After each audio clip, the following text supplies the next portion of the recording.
This phone just dropped a 200 megapixel periscope bomb on the entire flagship world, and somehow made it feel compact, gorgeous, and actually affordable. Yeah, the Honor Magic 8 Pro is an absolute game changer in late 2025, and I've been living with it for the past week. Trust me, it's mind-blowing how good this thing is. Alright, let's jump straight in. No fluff, just the real talk. First off, the design. Honor finally listened. Last year's Magic 7 Pro was awesome, but it was a chunky boy. This one? They shaved off the screen size from 6.8 to 6.71 inches, made it shorter, narrower, thinner, and dropped the weight to just 219 grams. In my hand, it feels insanely premium. Curved edges everywhere. No sharp corners digging into your palm like half the Android flagships out there right now. I've got the sky blue version here, and when the light hits it, dude, it shimmers like some kind of flowing ocean. The velvet black is stealthy dark gray gorgeous, and the rising sun gold sand? Straight fire. The frosted back eats fingerprints for breakfast, and that giant rhino glass on the front feels tougher than my ex's heart. Big new thing this year, the AI button on the right side. It's a proper physical clicky button, not that capacitive nonsense Oppo and Vivo are doing. Half press to focus, full press to shoot, double press opens the camera instantly, long press fires up the Yo-Yo AI assistant or Gemini globally. I've reprogrammed mine to launch Google Wallet with a double tap, super handy. Oh, and IP68 plus IP69K, so you can literally blast it with a pressure washer. Who's do it like Honor? Now the display, holy brightness, Batman. 6.71-inch LTPO OLED, 120 Hz, Dolby Vision, HDR Vivid, 4,320 Hz PWM for zero eye strain, and it hits a ridiculous 6,000 nits peak.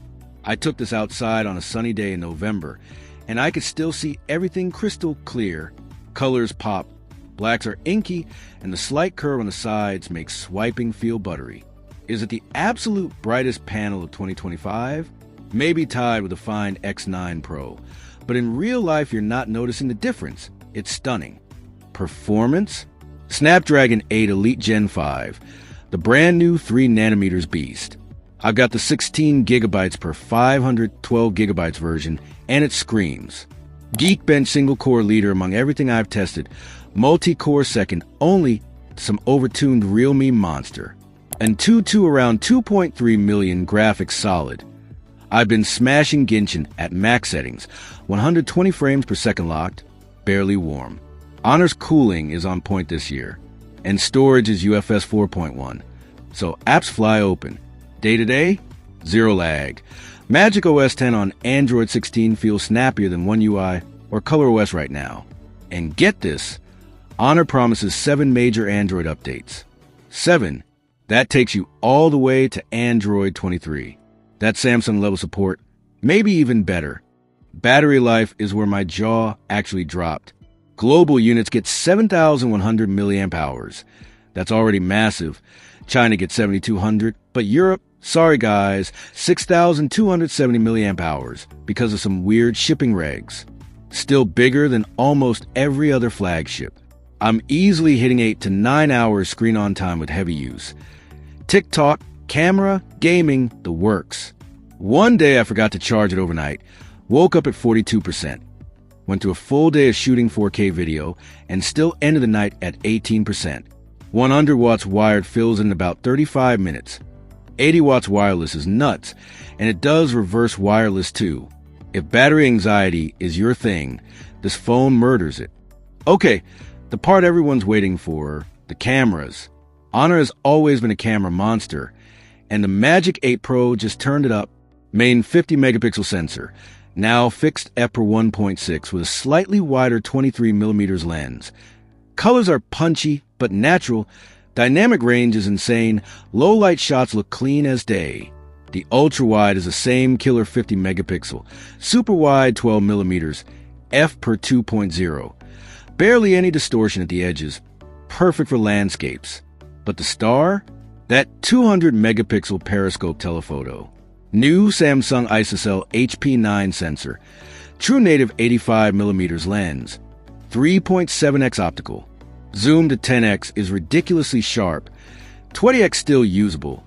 Even 100x digital looks better than most phones' 10x. Portrait shots at 3.7x have that creamy bokeh that makes your friends look like movie stars. Night mode on the telephoto is witchcraft. I shot the moon the other night, and it actually resolved craters. Video? For K 120 frames per second on the main and tele, Euro EIS is rock steady. Front 50 megapixel selfie cam with TOF for perfect edge detection in portrait mode. Honestly, right now, this is fighting the Vivo X300 Pro and Oppo Find X9 Pro for best camera phone of 2025. If photography is your jam, this thing is unbelievable. Now let's talk money. This is where it gets really spicy. In China, the 12 per 256 gigabyte starts at around $800 equivalent. 16 per 1 terabyte tops out under $950. Global pricing isn't fully official yet, but early listings and importer sites like Trading Shenzhen and Kimmerville have the Chinese or global ROM versions floating between $930 and $1,050 for high-spec models. That's imported with warranty, shipped to your door. Europe official launch is coming soon, and leaks point to around 1,099 to 1,199 euros for the 12 per 512, maybe dipping to 999 euros on deals. Compare that to the Galaxy S25 Ultra starting at 1,449 euros, iPhone 17 Pro Max at 1,449 euros, Pixel 10 Pro XL over 1,200 euros, even the Find X9 Pro pushing 1,300 euros.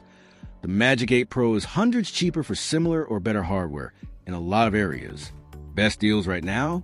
Check AliExpress and Trading Shenzhen for imported units under $1,000, or wait a couple weeks for Amazon or Honor official stores to drop launch promotions. I've seen early bird bundles with free watch or buds thrown in. Pound for pound, this is stupid value in 2025. So, final thoughts. Is the Honor Magic 8 Pro still a good buy in late 2025? Hell yes. If you want insane cameras, monster battery, premium curved design, and you don't want to spend Galaxy or Apple money, this is probably the smartest flagship purchase right now. The only real caveats are the smaller battery in Europe, still good, just not God tier, and the fact that Honor's brand isn't quite Samsung level yet for resale or service in some countries. But if Vivo and Oppo can charge premium, Honor absolutely deserves to. For me, this is staying in my pocket over the Pixel 10 Pro and Find X9 Pro I've got on the desk. It just nails the balance. What do you guys think? Would you grab the Magic 8 Pro or are you waiting for something else? Drop a comment. Smash like if this helped. Subscribe for more real-world reviews. And I'll see you in the next one. Peace.